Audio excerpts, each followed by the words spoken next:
অবস্থা করতেছে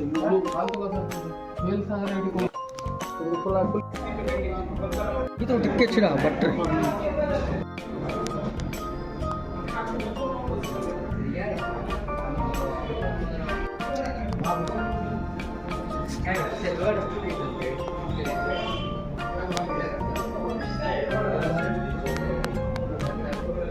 महापुर सपोर्ट आपण लोक नाही सपोर्ट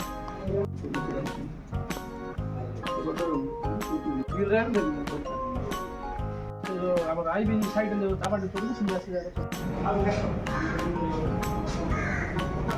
ପ୍ରଧାନୀ ମୋର ବିଷମଟ ନାଗେଶ ମନ୍ଦିର ସଭାପତି ଅଛି।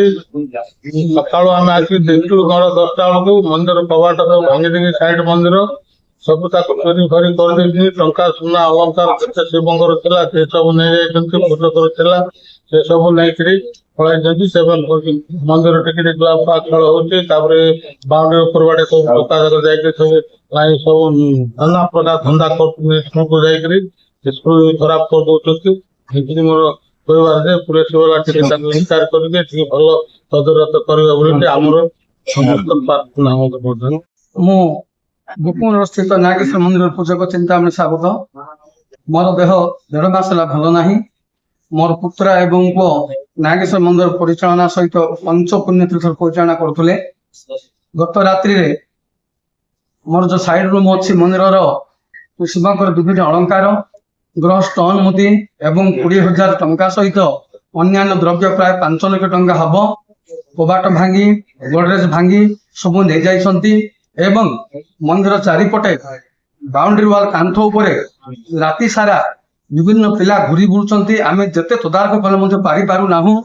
ଏଣୁ ମୁଁ ବିନୀତ ପ୍ରାର୍ଥନା କରେକି ପୋଲିସ ଷ୍ଟେସନକୁ ଖବର ଦେଲା ପରେ ସେମାନେ ଆସି ତଦାରଖ କରିବେ, ଆମକୁ ଉତ୍ତମ ନ୍ୟାୟ ମିଳିବ।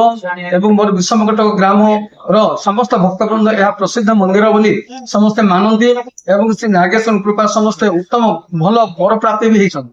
ଏଣୁ ମୁଁ ବିନୀତ ଅନୁରୋଧ କରୁଛି, ଏଟା ବାରମ୍ବାର ହଉଛି ଏ ଜିନିଷ, ଏଇଠି ଜୁଆ ଖେଳ ବି ହଉଛି, ବିଭିନ୍ନ ଜିନିଷ ହଉଛି, ଏସବୁ ରକ୍ଷା କରିକି ତଦାରଖ କରିବେ ସେତିକି ଅନୁରୋଧ। ଆଉ ସବୁ ଜିନିଷ ବି ଏଥିରେ ହଉଛି। ଆଉ ଅନ୍ୟାନ୍ୟ ଜିନିଷ ମୁଁ କଣ କହିବି, ଆଉ ପିଆପି ଏସବୁ ଜିନିଷ ବି ରହୁଛି ଏଥିରେ। ଶୀଘ୍ର ଯଥାଶୀଘ୍ର ଆମକୁ ନ୍ୟାୟ ଦେବେ ଏବଂ ଯଥାଶୀଘ୍ର ଏହାର ତଦାରଖ କରିବେ।